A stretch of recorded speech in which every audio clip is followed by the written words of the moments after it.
Assalamu alaikum, everyone. Welcome to the free astrotheology course. I am Dr. Yasapa. Let's pick it back up. Unfortunately, I've had some tough technical difficulty since the last time I went live.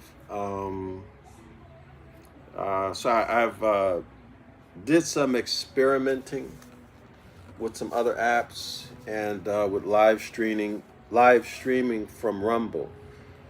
So hopefully, I finally got it to work, but I haven't. I'm gonna try Prism one more again because from Rumble I cannot live stream on YouTube, but I can live stream. I can multi-stream on Twitch, but not YouTube. So here on Prism, this is live streaming to Twitch, YouTube, and Rumble. So hopefully, whatever happened last time or the last few times won't happen again. We're gonna have to make it do what it do. So be patient. So let's pick it back up. The last live stream I did was really awesome, but it did not save. It didn't save on my device or any of the platforms that I streamed it to. So I think there's maybe 10 minutes, 11 minutes, and then 2 minutes. But it's all gone. And I don't feel like doing it all again. But what I will do is this. Before we get into the celestial ship of the north, I want to review, or not even review, I just want to bring this to you guys' attention, okay? I want to trace back something. I want to show you something. So this is coming out of the Astrology of the Old Testament, or the lost word regained. So the lost word is the astrology. That's the lost word. Why lost? Because it's hidden. It's hidden and only shared with those secret society members who reach the highest level or the highest degrees of their secret societies, okay? Everyone knows about Freemasonry, but of course there are others, all right? So the astrology, the astrotheology are reserved in mystery schools, okay? But there was one time, which was Sabian time, when all of this was common knowledge. Even little children knew it. Okay, even little children. It would be like evolutionary theory, the way they teach that, right? Everybody knows it, no matter where you're at in the world. Well, these concepts and principles were known by everyone until the Solarites came and destroyed our ancient ancestors who kept Sabian time. So if you've been following my work, you know what that means. If you have not, you have to watch. You can watch the last 2, 3, 4, 5 videos, and you'll know what I'm talking about when I say Sabian time and solar time. All right, y'all. So this book, the Astrology of the Old Testament, or the Lost Word Regained, the astrology being given to you, regained, okay, was published in 1892, and the author is Carl Anderson. So I want to go over to page 213. All right, I want to bring this to you guys' attention. Take a look at that. Now remember, my purpose of doing these videos is to restore the lost word. To restore the lost word. All right? So read the top paragraph. You're going to have to pause it on the replay, okay? I'll hold it here just for a minute. But I don't want to stay on this too long, okay? You guys read that. Focus on the cherubim. What are the cherubim? Where are the cherubim? Okay, so here we go. The 30 pieces of silver. This is the 30 pieces of silver associated with Judas Iscariot, right? When he allegedly turned in Jesus, right? When he turned him in, betrayed him. Okay, according to the gospel story. The 30 pieces of silver signify 30 days of a lunar month. Lunar meaning moon. Moon traces back to, of course, the moon is feminine. The moon traces back to the great mother Typhoon. The great mother Typhoon. The mother of all things, including time. Okay, including time. All things physical, okay, y'all?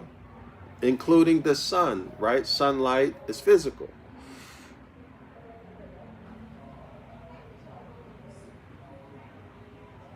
It continues. 30 days of a lunar month from October 22nd to November 22nd. If I remember correctly, that's Scorpio. I have to check the date, but keep Scorpio in mind. It continues. That beautiful description of the cherub in Psalms chapter 18.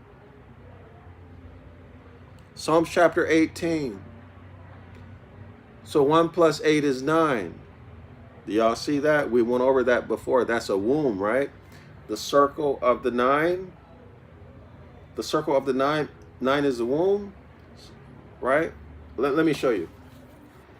So it's not abstract. The circle of the 9 is the womb, and the line going down is the vagina or vaginal canal. So let me show y'all. Of course, that's feminine, right? That's feminine. So do y'all see it? The circle is the womb, and then the line going down is the vaginal canal. All right? Feminine energy, if you flip it up, if you invert it, meaning at the extreme opposite end of the line is what? The number 6. So the circle at the bottom represents the testicle, and the line going up represents the penis. So now we have, at the extreme opposite ends of the same line, we have a 6 and a 9, or we have masculine and feminine energy, which is the Hermetic law of gender. So the Great Mother is the Hermetic law of gender,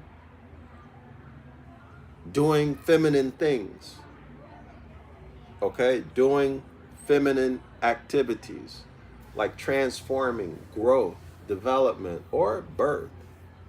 Okay, or transformation. All right, so let's get past that. And then, so Psalms 19, verse 9. So we have the 6 and the 9. We can reverse that. And then verse 9 through 11. So 9 plus 1 is 10. 10 plus 1 is 11. So when we look at the number 11, 11 represents 2 pillars, right? The Old Covenant and the New Covenant. The Old Covenant and the New Covenant. The covenant of labor and the covenant of grace. The thought that just came to my mind, since there's 2, it represents the Old Covenant or Sabian time. The initial, the real Zodiac.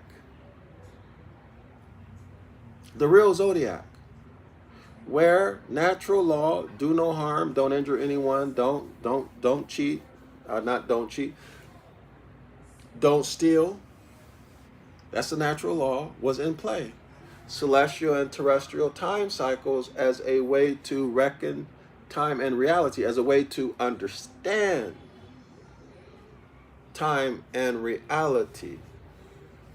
Okay, and that we have to keep in mind that this heavily involves the workshop of the mind, or the balancing of the left and right hemispheres. So then you also have the two pillars again, right, y'all? The two,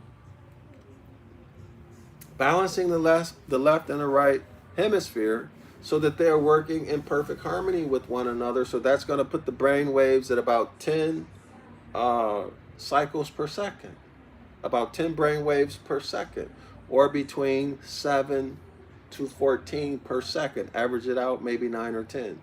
Do y'all see? Per second. And that's where we go to solve our problems, to do our analysis, and to be, connotatively speaking,